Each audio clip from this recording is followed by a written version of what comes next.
What is up, my peoples? This is your cosmic homegirl, and I am doing a forecast for all of us, which means the cosmic weather report pretty much for the week beginning December 8th of 2019 and ending on December 15th of 2019.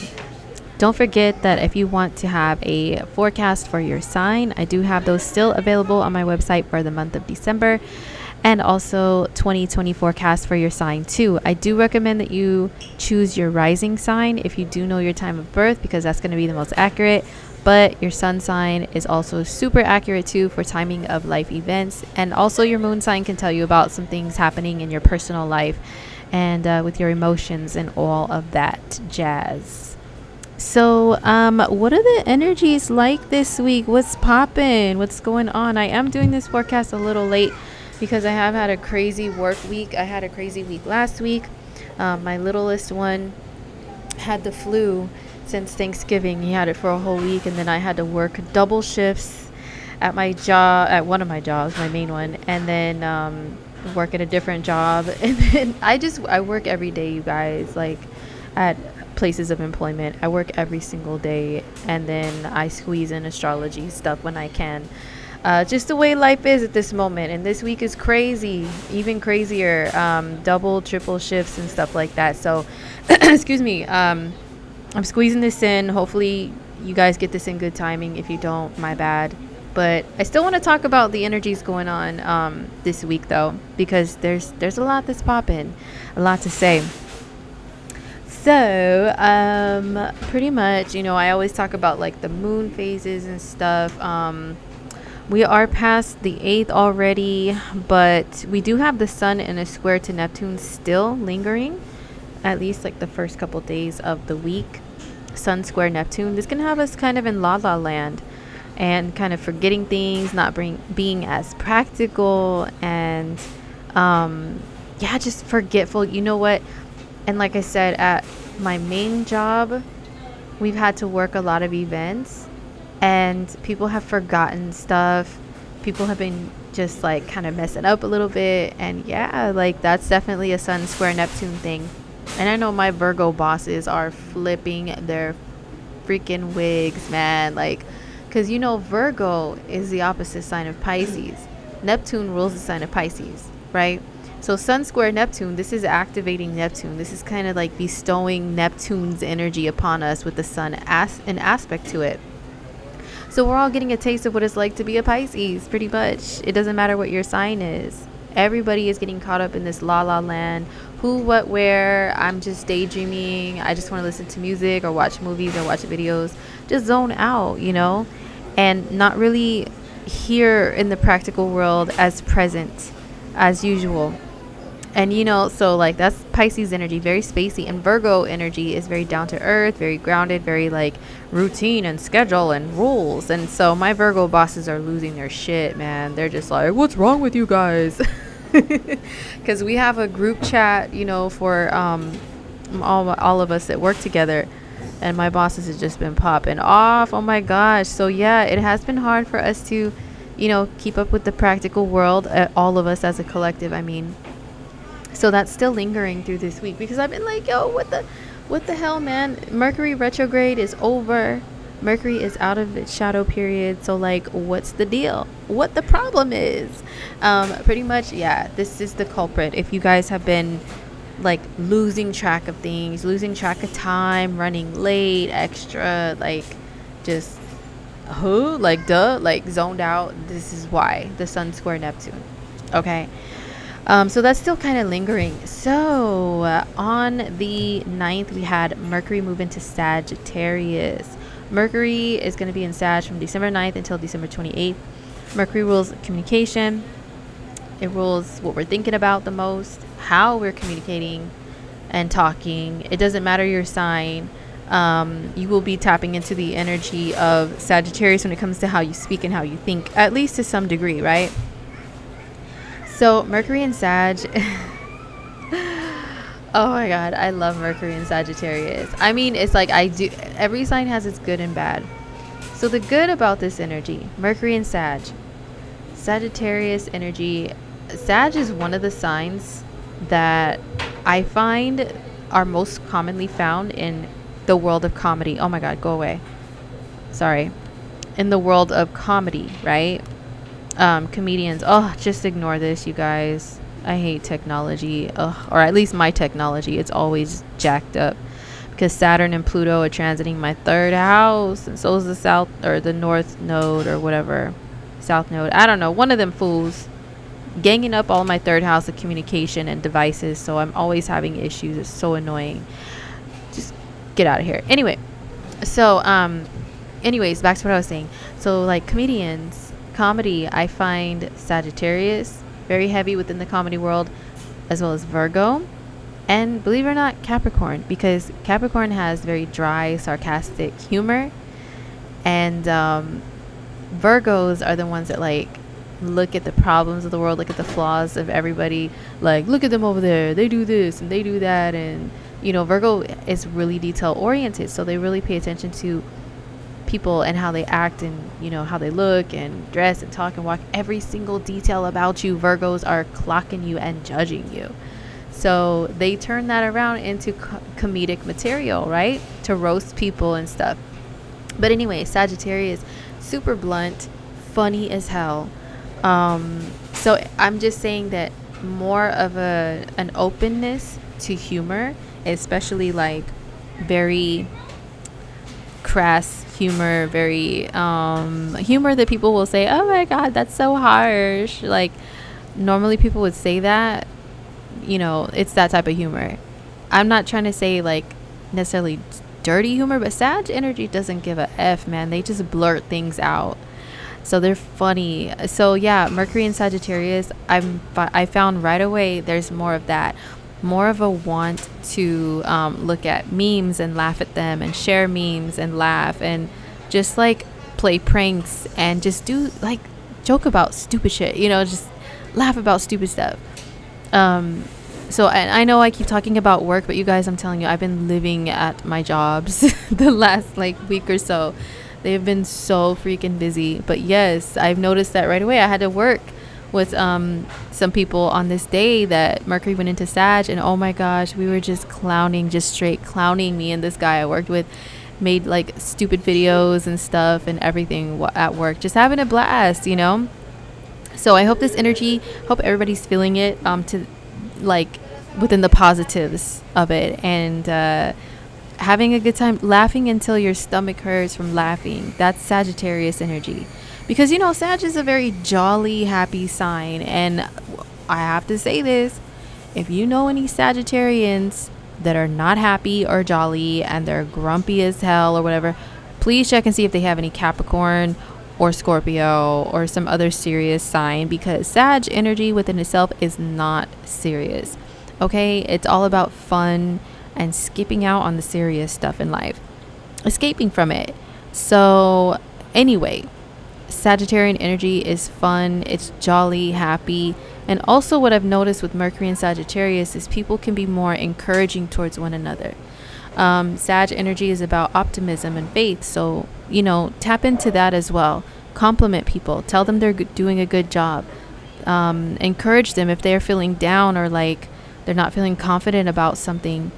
Tell them, hey, you can do it, you can do anything in this world. Like, give those type of words of encouragement. That's tapping into the positives of Sagittarian energy.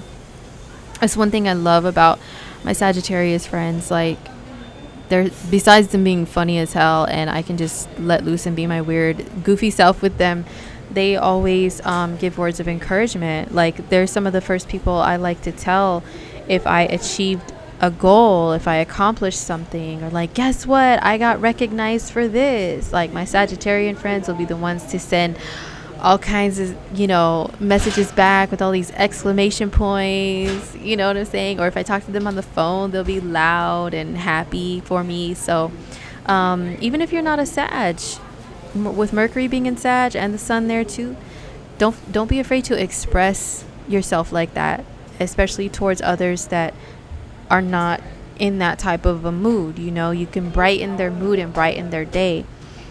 Sagittarian friends of mine, I always, not always directly to them. Some of them I can call them my sunshine and they don't think it's weird, but some of them, like, I just think in my head, like, oh my gosh, you light me up so much, you're like my sunshine. But I don't tell them because they might think it's weird. Usually my dude Sag friends, I don't tell them, and I have a lot of dude Sagittarius friends.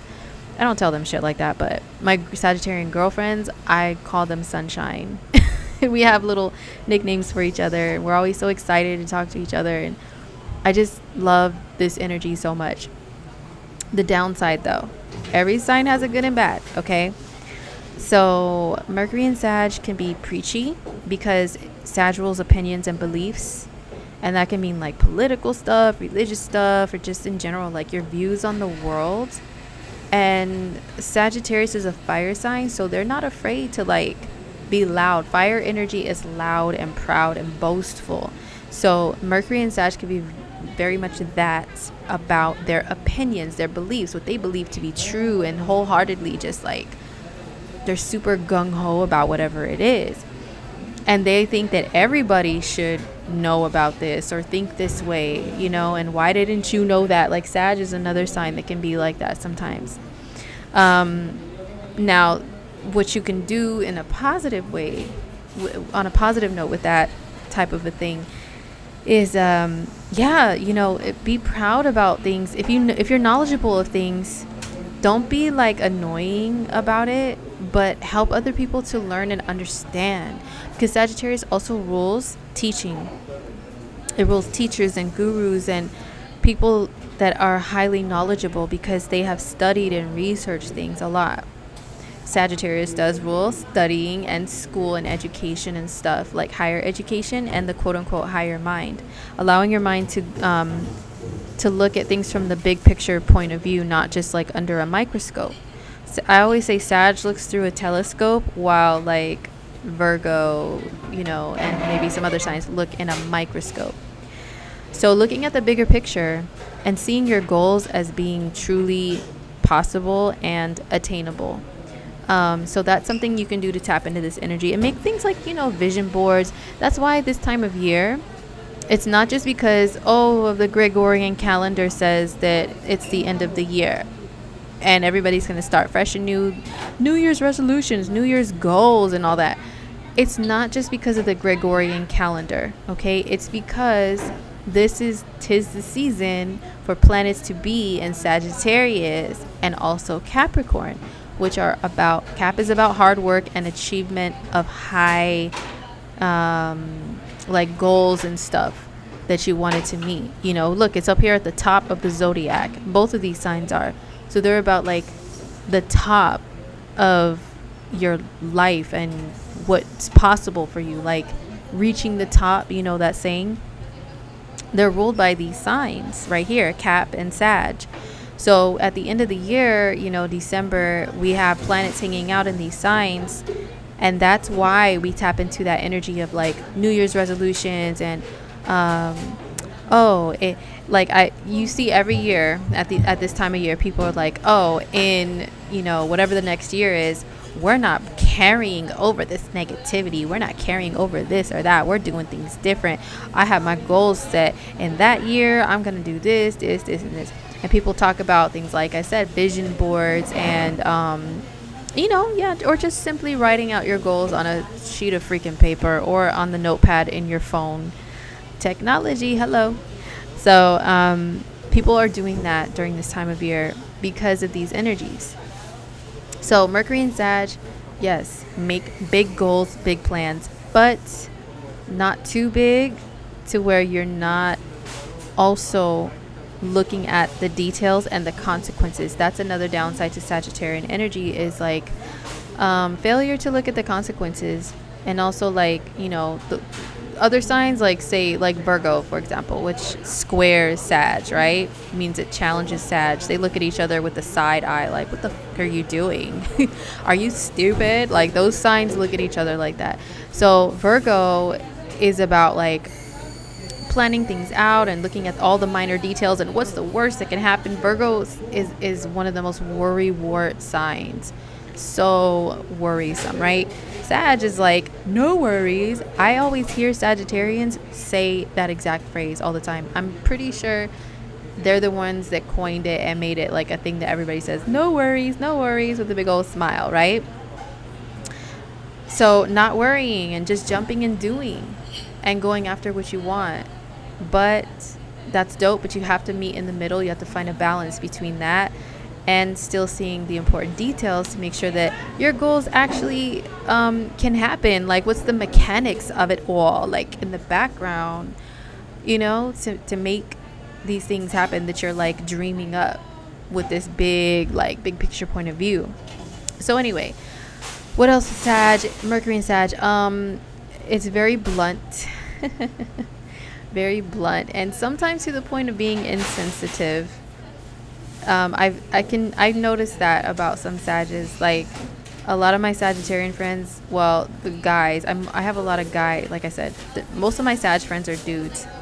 And sometimes they say stuff to where I'm like, why would you say that? Like, dude, like, I can handle a lot, especially with me being a Scorpio. Scorpio rules the quote-unquote dark side of life. We're so in tune with that. Scorpions have been exposed to any and everything from the moment they came out of the womb, and probably even before they even came out, exposed to the worst of life, right? The bottom of the barrel of life. So we can take some harsh humor, but sometimes Sages say stuff that's off the chain, that's like, oh my God, why would you say that? Why would you think that's funny? That's messed up. So just try to avoid being insensitive. But Sag energy is very blunt. I find their bluntness to be hilarious personally, except when they do the insensitive thing. That's when I'm like, excuse me, because maybe I'll save the rest of this for like dating story times. But I dated a Sagittarius for a while, back in the day, and it was the wildest, craziest relationship ever in my life so far. I have a feeling that another crazy one might be brewing on the horizon. My Scorpio spidey senses are tingling. But we'll see. But anyway, I dated a Sag, and he was absolutely so much fun. He was a nutcase, okay? But he was so much fun. We had so much fun together. We played pranks on each other. That's a Sag thing. Always cracking jokes. We watched comedy together. Like, we really kept each other entertained, right? But one thing that always I just hated was he would just be so blunt and insensitive and say the most evil things to me that can just stab, like, I don't know, just point out flaws of mine in like a really mean way, and then try to flip it and be like, oh no, I didn't mean it like that. I was just like, dude, whatever. You were trying to be an asshole. Like, really? So sometimes Mercury and Sagittarius can act like that. Be too brash, too harsh, too blunt and direct. So don't tap into that too much. But yeah, Sages can be off the chain with some of the stuff they say, let me tell you. But anyway, so moving on. Mercury is going to be in Sag for a hot minute. Okay, so we do have the moon entering Gemini on the 10th. So the moon is in Gemini starting on the 10th. Moon and Mercury are opposing each other. Oh my gosh, this is like going out of your mind moving 1,000 miles a minute, not being able to pay attention, having short attention span syndrome, skipping words, fumbling your words, because Mercury rules your communication, your speech, and then the moon is like your emotions and stuff, but it's also like your inner mind. So it is like another like planet that rules like your mind in a way, and they're opposing each other. Let me tell you, the back and forthness of it all is real with this right here. But anyhow, so the moon is in Gemini. Oh my gosh, Gemini is chatty Cathy or chatty Patty or whatever you want to say. Super chatty energy that everybody will be tapping into. And yes, Gemini also loves the jokes and the memes and the comedy and the pranks and all that. So there's a lot of that in the air with Gemini and Sag both. There's planets hanging out in both right now. Yeah, I have noticed that. I've been laughing so hard at stupid things here and there throughout the day. And I just love it. I love Gemini moon days. except when it comes to wanting to have real conversations with people and they can't look you in the eye for too long. Their eyes are darting around the room and they're looking at their phone. They're going, yeah, and then they cut you off and start talking about something else. Rude, rude, rude in my bon qui voice. Okay, but Moon and Gemini days, they can be fun, and it's like, especially it lightens up the energy if anything has been heavy and intense. The moon shifts into Gemini and it's like everything's a joke, everything's fun, and you just want to keep things lighthearted, surface level. You don't want to get too deep into like deep conversations and stuff. You just want to just keep it light and keep it moving. So the moon is in Gemini for a few days.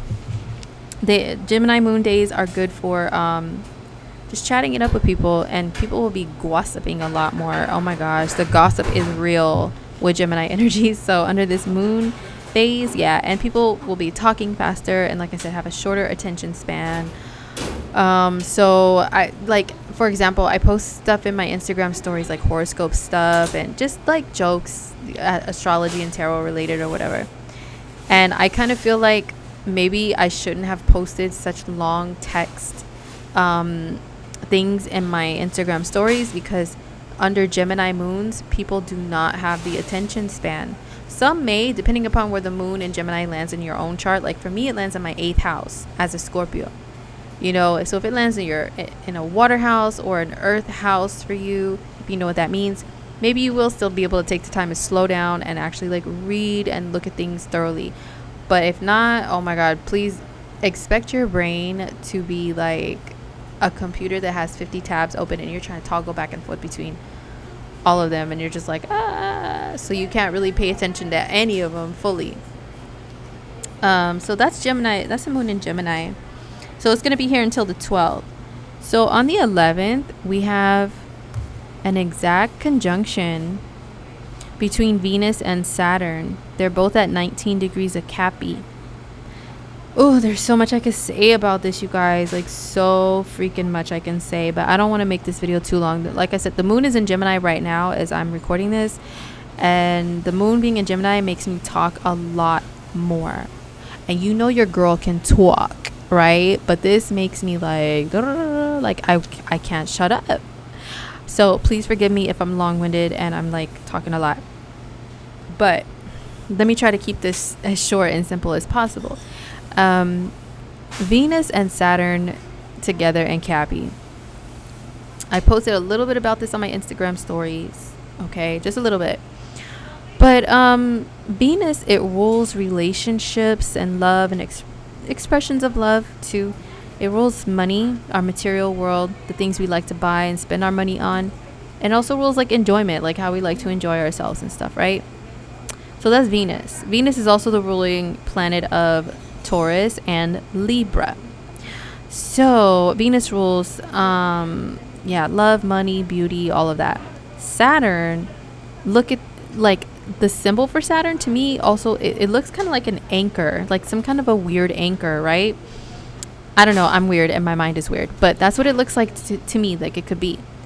And so I envision Saturn's energy to be heavy like an anchor a lot of times, and weigh you down and make you sit down and look at things, and like forces you to sit down and look at things to teach you a lesson or teach you about something. So Saturn conjunct Venus is weighing Venus down. Venus wants to just dance around and eat chocolate and just be cute with her boo-boo or whatever, right? And Saturn is also the planet of saying no, like a strict disciplinarian. Like, no, you can't do that. So Saturn is telling Venus no about a lot of things and asking her some serious questions about the things that she likes and why, you know? So it's like Saturn is asking Venus, oh, you want to spend money on that? But why though? What makes you think that that's valuable or useful? What is this going to do to benefit us in the long run? Or is this something that you just want in the moment, Miss Venus, because you have a craving or whatever? Like, how does that make sense for us to invest in a craving when there are bills to be paid? There is other money to be made if we invest in the tools to make it. Yada, yada, blah, blah. Like a bunch of lecturing, right? So this is something that could be going on with you internally in your mind, or you can actually have other people play, like outside of yourself, play the roles of either planet, whichever one you're kind of tapping into the energy of the most, depending upon things in your chart, right? So also when it comes to love, Saturn is probably asking Venus some questions. So like, why do you want this person to be your winter boo bear? What good are they going to be past the winter time, Miss Venus? You'll have somebody to cuddle with, sure, and to be cute and wear their hoodies and their jackets and snuggle up with them and watch movies and all of that cute stuff. But what about when the winter time is over, though? Is your boo bear still going to be your boo boo bear? Like, are they still going to be around, or what's their plan? What's your plan, Venus? What's their 5-year plan? As a matter of fact, what does their credit score look like, Venus? And where do they work? What do they drive? Oh my God. How does that going to benefit? You see what I'm saying? Yes, there's a lot of questions. And also, Saturn rules difficulty. So maybe there could be people, like, if they are feeling like a relationship that they're already in is difficult and weighing and anchoring them down, maybe they'll start asking themselves questions about this relationship and whether or not they should free themselves from it. That could be one effect. Another thing could be some people are thinking solid and long term. Saturn is about solid and long term. All of the earth signs are, okay, about solid and long term. So this could be about long-term commitment within a relationship, Venus and Saturn, the anchor, you know? So some people could be really like thinking about that. Like, instead of tapping into the Sagittarius energy and wanting to be trotting and thoughting around, you know, on to the next one, on to the next one. This transit right here can have people start to think, you know what, let me stop for a second and think about, you know, this person that I'm interested in for a sec. I think maybe they would be worth my time to invest time in them. And maybe I can give up the trotting and thoughting for this particular person because they're worthy. They're worth it for me.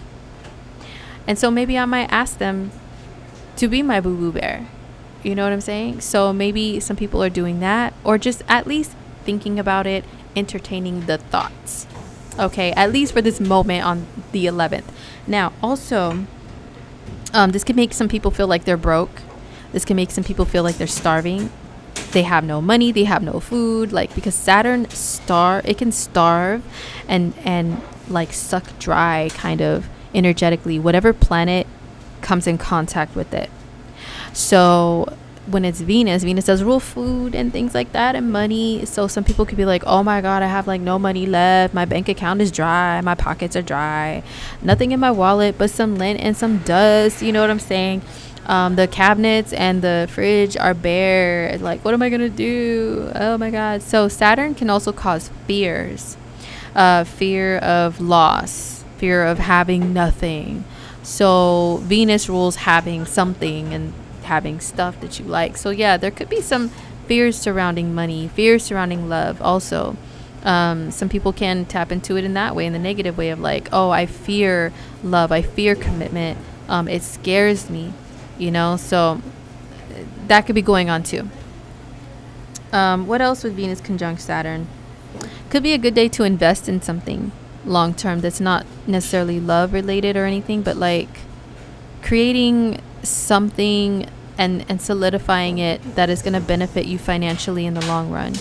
And that can mean like a whole like slew of things, you know. That can mean so many different things, but it could be a good day on the 11th to tap into that and create some money for yourself, you know. Maybe like something to do with business, invest in something, to do like invest in a business or buy some materials that you can use to build your own little side hustle or business or something like that.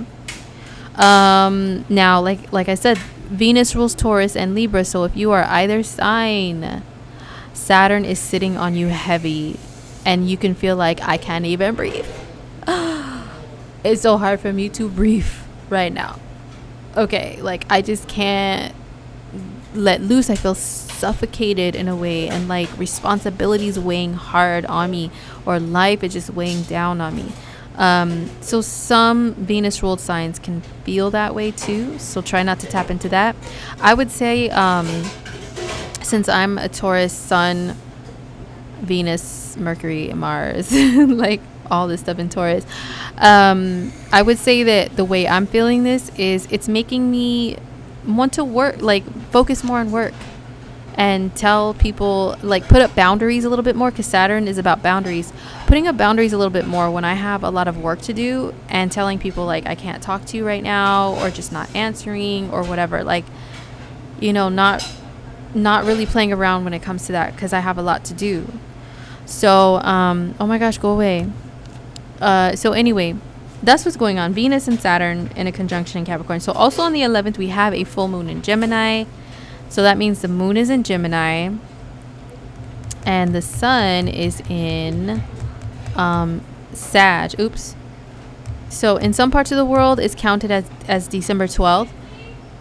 So if you guys hear any horoscopes or read anything and they're like, the full moon is December 12th. Well, if you want to be technical and nerdy like I do, you know how we do over here on my channel, it's actually like a little bit after 10 p.m. right? What the hell? Oops, sorry. Month, year. Oh my god, I thought that was minute. I'm like tired and losing it, and Neptune is definitely in the freaking air right now. Sorry about that. I thought that was minute. Durr. Okay, it's month. All right, so anyway, yes, the moon and the sun are at 19 degrees of Gemini and Sagittarius. Sorry.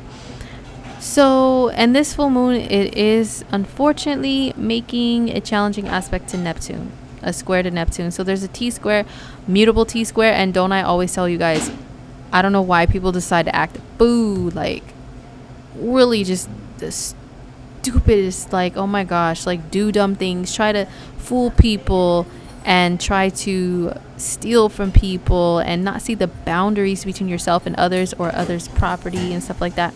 That happens a lot with mutable T-squares. Yo, I'm just gonna leave this. I'm sorry, this is getting on my nerves too, so hope it doesn't bother anybody. But yeah, so we have the sun square Neptune, the moon square Neptune. They're opposing each other and they're squaring each other, all in this tense energy. So full moons already build up a lot of tension, you know, because as they build and the moon is like big and wide and scary, like that can create back and forth tension between two areas of your life. Okay, and then we've got the square to Neptune, so that could be a lesson, or yeah, like a lesson or something that happens to where we have to either tap more into our intuition, which Neptune rules, and listen to it, or there could be some lesson about believing people or believing in things that maybe you shouldn't, or you didn't look at all the facts first, because what's missing in this T-square is the energy of Virgo. The mutable signs are Virgo, Sag, Pisces, and Gemini. So in a T-square there's like 3 of the signs here, and that creates all this chaos. And then, but where's the missing one? It's Virgo. Virgo is about the facts and the details. So the facts and details could be missing from something that this full moon is bringing up.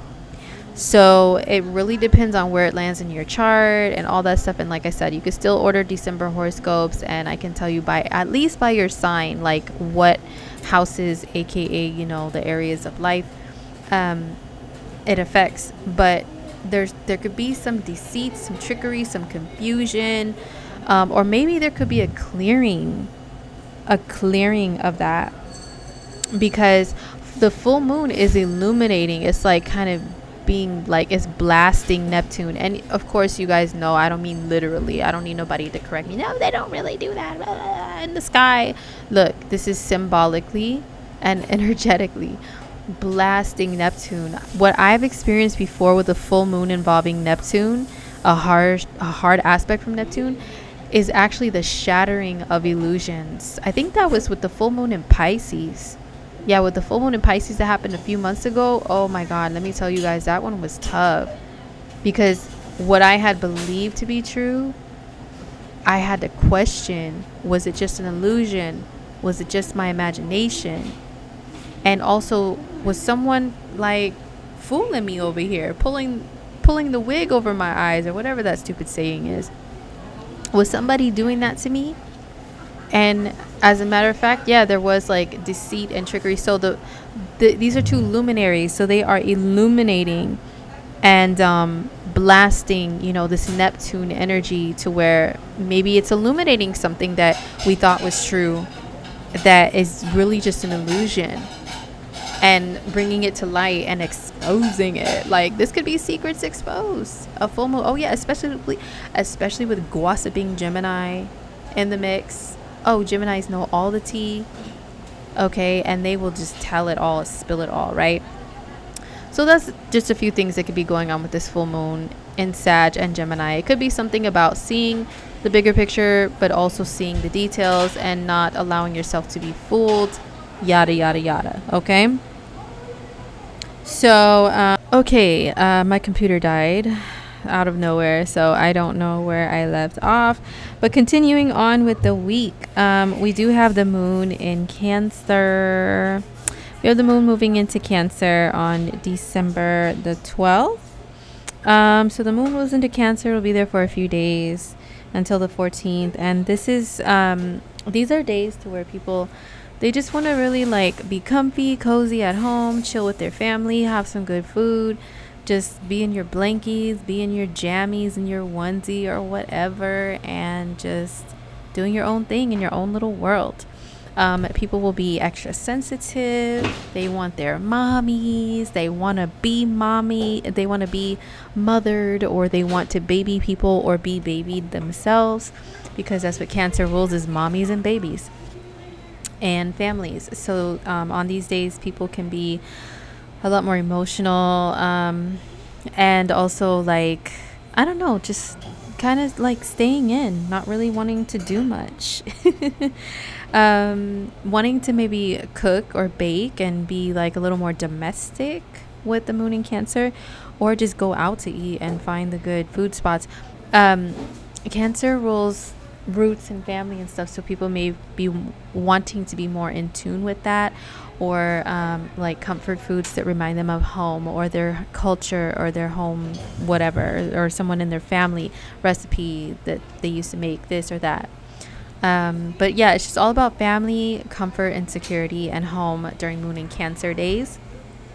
And people can take things a little more up the buttocks, okay? Just be more sensitive and taking things like mad personal. I notice Cancer energy does that, to where you can post something that's kind of subliminal, or even has like no direct aim at a particular person. And when the moon is in Cancer, especially if you're dealing with Cancerian people, they can be like, oh my God, was that about me? And you're like, dude, I didn't even have you in mind when I put that post up. Like, stop tripping. It's not about you. Oh my God. So yeah, people could be taking things personally like that. And getting a little booty hurt, and maybe not even saying much about it, just sitting there pouting and just radiating all this yucky energy in the air, just to make people feel horrible, because that's how they feel. But anyway, hopefully nobody really gets into that part of the Cancer moon. But yes, being comfy and cozy with your boo, or just at home by yourself in your jammies. Yes, it's all about that on those days, if you have the time to do that. Okay. So on the 13th, this is when Venus is in a conjunction with Pluto. It's like, yeah, the 12th and 13th, it's very, very close in conjunction with Pluto. I would say on the 13th is when I believe it's like, come on now, is when it's like exact, like Venus and Pluto together. Yeah, like really early in the morning on the 13th, and on the 12th. That is if you're in the area of world that I'm at. This is the time it's at. But Venus conjunct Pluto, this is another transit to where people may want to lock somebody down, like just you're mine, and I don't want nobody else to have you or want you. I got you where I want you, and now you're mine. It's that type of an energy. Pluto is the planet of obsession and possession over someone. And and ownership over things, but even like ownership over someone's soul, because Pluto is a planet of like deep soul of people.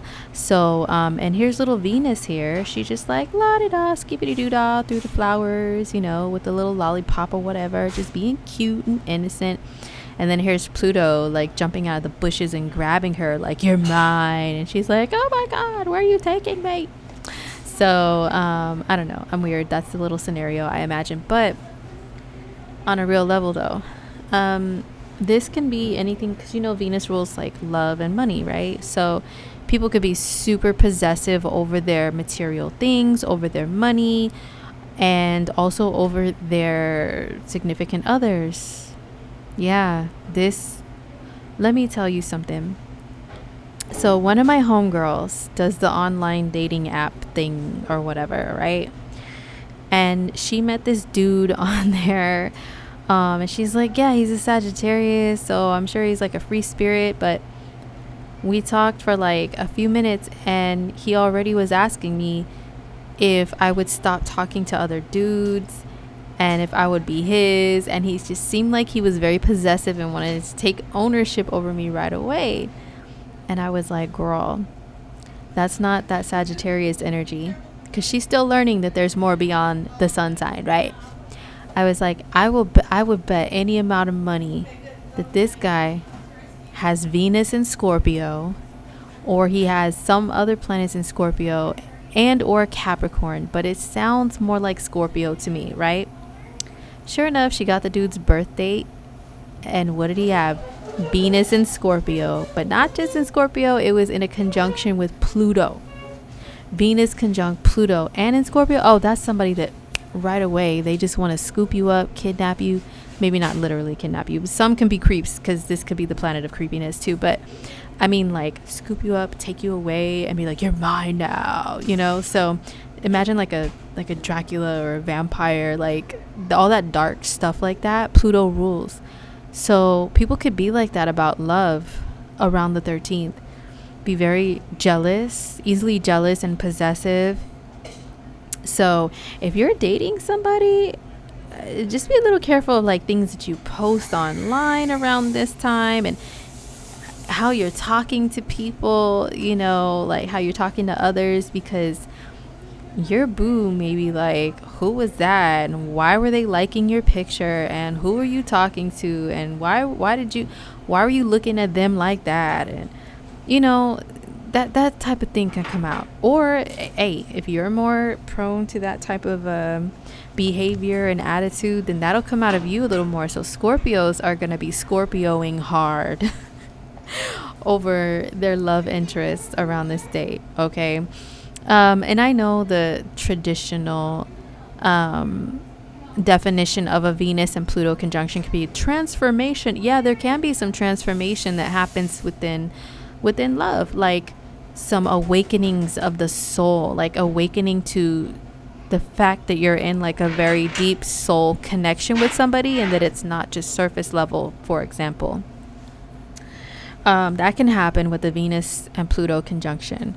Like Venus, she bypasses Pluto, and by the time she passes Pluto in degree, she's like, oh, I am a new woman. I am transformed. It's like, bing, she becomes renewed. She may have to be pulled down to the depths of hell real fast, and then sent back up, and then be like, oh, wow, okay, she's a little beat.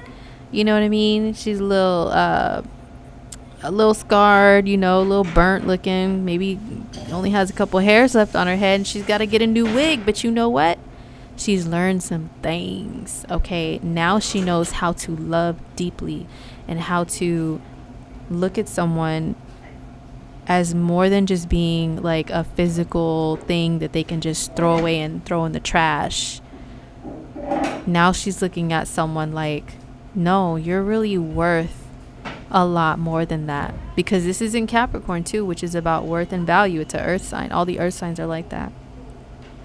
So you may go through that type of a transformation, or maybe someone else might go through that about you, or about love in general. Even if you're not with someone or whatever, you may just see things a little bit differently when it comes to love, with this Venus Pluto conjunction. And mind you, this is something that happens once a year, Venus in a conjunction with Pluto. So it's not like a once in a lifetime phenomenon that's like, nah, it happens once a year. So it may be something subtle and not even a big deal that you may not even really notice. But I'm just giving all the possibilities of what it can do, so you're aware, and like if you do realize things or go through any of this stuff, you know why. But yeah, Venus conjunct Pluto when it comes to money, it's just people being very possessive over this stuff, maybe getting a little big perm on them, you know, don't play with my money. Don't play with my money. It's like playing with my emotions. Pluto does rule very deep emotions. Okay. So don't play with people's money around this day on the 13th, on Friday the 13th. Oh no. People won't play. Don't make your boo jealous and pay back what you owe. That's all I got to say about that. So, and of course, you know, my Scorpio ass is like, ooh, Venus conjunct Pluto. It sounds a little like that, you know, like that scorpionic type of a love, a magnetic attraction thing going on. Like, maybe if I have time besides working, maybe I might step out for a couple minutes on Friday night and see if I can let a Dracula capture me or something for a little bit, you know. Anyway, moving along. So also on the 13th, we have Mars in a trine aspect to Neptune. Look at that. It's around the same time too. Like in the morning here on the west coast of the US&A. So Mars trine Neptune. This is a beautiful aspect between these two planets. I did post a little something about it in my Instagram stories, and you guys, if you follow me on Instagram and you want to know any more of my insights that I like type up a little bit sometimes, look at the horoscopes tab. Okay, like the highlights that you can have, highlight reels or whatever they call them, the little circle on your bio. I have one called horoscopes, and I also have one called learn astrology that I have been posting stuff in there, so make sure you guys check those out. But yeah, like I said, with Mars trine Neptune, Mars is physical movement and action, and then Neptune is like dreams, fantasy, art, and also it can rule getting lost in la la land and stuff. So movement combined with la la land, yeah, Mars can rule like your sense of direction, because look, it has an arrow, right? And arrows point you to what? Like the direction you're supposed to be going. So when Mars comes in contact with Neptune, even if it's a positive aspect, there can be the chance that we lose our sense of direction. And that means even just walking around, just walking, like you're going from one class to the next, and then you forget where your classroom is, and you just like, oh my god, you all of a sudden you're on the other side of the freaking school, and you know, you're way the hell away from where you're supposed to be, and you're like, how did I get here? I don't know, like you were dozed off, like daydreaming. So stuff like that can happen, even with driving. Especially be very careful driving. I did have an accident happen right next to me today, when I was driving, running an errand for work. It was just like bam. Luckily it was minor, but still I was just like, dang. You know, accidents happen every day at any time of the day, but under a planetary influence of this, there's just a higher chance, like a higher probability. So Mars trine Neptune, be careful of getting lost and being in la la land when you're moving or driving. Excuse me, or driving. But if you are a dancer, okay, if you're a dancer or martial artist or anything that combines movement and action with art, oh yes, this is a beautiful transit. This type of transit right here will have you moving and going with the flow of music naturally, because Neptune rules that. Neptune rules music, you know. I would say that Venus is like the appreciation of music, and maybe like the materializing music and creating it. But Neptune is the planet of being in tune with it. And you know, when songs write, like just come to you as a songwriter or as a musician, like the melodies and stuff just come to you out of nowhere. That's what Neptune rules. So it's being in tune with music and art pretty much. So yeah, this is a really good transit for artists or creative people, even if you just create just for fun or whatever. It's beautiful. And also Mars is passion and intimacy, you know what I'm saying? And then Neptune is fantasy. So combine the two. Oh, you know what the equation is. I don't have to say it. We're all adults here, I hope. Use your imagination literally, okay? What that can mean. Sounds like fun to me as a Pisces. Okay. Anyway, so what other things do we have going on? So on the 14th, this is when the moon goes into Leo, and the moon will be in Leo I think for the rest of the weekend. Yeah, the moon will be in Leo for like pretty much the whole weekend. Well, she finishes up in Cancer. People might be lazy and like, I don't want to get up, I don't want to do this. I have a niece who's a Cancer, and Lord have mercy, to get her to do any type of chores, it's like, and she literally will cry. She's a teenager, but she will cry sometimes, like real tears, from having to get up off her butt and take out the trash or do the dishes. Cancers just like to chill and be lazy, you know what I mean? But it looks like all day on Saturday, the 14th, the moon will be in Cancer. Or I think my computer just being slow and stupid. Oh my god, I can't anymore with technology. But we're almost done here, guys. Oh, jeez Louise. Okay, so the moon goes into Leo on this day, okay? On December 14th. I don't know, my computer's just being slow and not moving it along. But, yeah, the moon goes into Leo, which is fabulous, fun, exciting, but also drama. So there we go. So probably like in the nighttime, late at night on the 14th, if you're over here where I'm at, but if you're elsewhere in the world, more east, it'll be the 15th. The moon goes into Leo. So moon and Leo days are days to where you might not be able to stay out of the mirror, number one. Number two, if you are in the mirror, you're always going to be messing with your hairdo, okay? With your wig, with your weave, with your whatever you got going on up there. You'll be messing with it. You'll be messing with your hair. And you'll notice, I notice too, on days that the moon is in Leo, when there's like interviews that I watch of like artists or celebrities or whatever, or listen to the radio or whatever, people talk about their hair more. I swear to you, the last time the moon was in Leo, there was an interview on The Breakfast Club with the singer slash rapper, whatever, Tory Lanez. I've really just recently like gotten into him a lot. Oh my gosh, his new album, his new mixtape is so dope.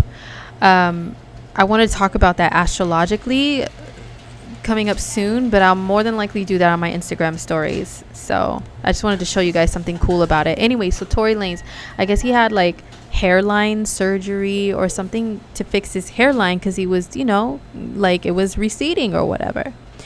And that's mostly what the whole freaking interview was about on The Breakfast Club on YouTube and on the radio, was about his hair and his hairline, because the moon was in Leo that day, so they were just all about the hair. But yeah, like 75% of the interview was about it. So yeah, moon and Leo days, people are really focused on their hair. And I think on that day too, I was sharing hair growing secrets with my coworker and telling her how, even though I haven't had a haircut in like a year, because, you know, it's a hard knock life right now. I haven't had a haircut in like a year and a half. And but yet my hair has grown significantly this year. And I was sharing the secret with my coworker that what I do is I put drops of peppermint essential oil and rosemary essential oil in my shampoo and conditioner when I wash my hair, and that stimulates your scalp to grow your hair more. So I started out the year, my hair was like a little past shoulder length because I was dyeing and frying it, bleaching it for a couple years. At the end, it wouldn't grow, and then I stopped doing that, and then I started doing this. Anyway, it's all about the hair on moon and Leo days. And also, Leo is a sign that's very affectionate, and the moon is our emotions, so we may be in the mood. The moon is our moods. We may be in the mood to be more affectionate and maybe a little more dramatic and stuff, you know, on a moon and Leo day. Moon and Leo days can make people talk louder, and if you wear shoes, you're gonna be stomping in them all loud, especially high heels. Oh my god, I used to work with a bunch of Leo women, them and their freaking loud ass shoes. Even if it was flip-flops, they had to be loud, and flip-flop. I was like, oh dear Lord, I just want peace and quiet so I can work. Yes, but moon and Leo days, you'll be loud, letting your presence be known one way or the other. they can be days to where you're fun and you're just into having childlike fun. And but people can act mad childish though in a negative way when the moon is in Leo. Like they're a little fit or a tantrum if they don't get their way, or you don't buy them something they want, or they don't get your attention. Yes, Leo energy is so much about attention. So pay attention to your loved ones extra on that day before they act extra, okay, in a bad way. So now lastly, on the 15th, this is when Jupiter is in a trine aspect to Uranus. Like it's like exact, I think. Where'd he go? So Jupiter, yeah, so it's like early in the day. So Jupiter is in a trine aspect to Uranus on this day exact. This has been building up, so we may have already been experiencing the effects. It really depends on your sign and, you know, like where it lands in your chart. But what in the world? No, not day. Come on the 15th. Yeah, it's almost time for me to bounce from where I'm at too. So anyway, Jupiter trine Uranus. Jupiter is abundance, and it's like feeling very like you can achieve anything. It rules Sagittarius, so it's like all that Sagittarian stuff is Jupiter. It's blessings and gifts of knowledge and stuff like that. So that is in an aspect to Uranus, which is about innovation and thinking outside the box and things suddenly happening out of the blue and things that are out of the ordinary, like shocking things happening. So these two planets are working together. So maybe there could be like some big goal or plan that you have that unexpectedly, like something happens that changes it, but maybe it could change for the better. Like you have a sudden luck in something could possibly happen with this aspect. Also, Jupiter trine Uranus, this can mean just some ideas just come to you and you're like, wow, this is like a grand idea that's never been thought of before, or at least to the best of your knowledge. Jupiter trine Uranus could be this is an earth sign, so maybe it could be like a business or like business idea, money making ideas. It's good energy for that on that day.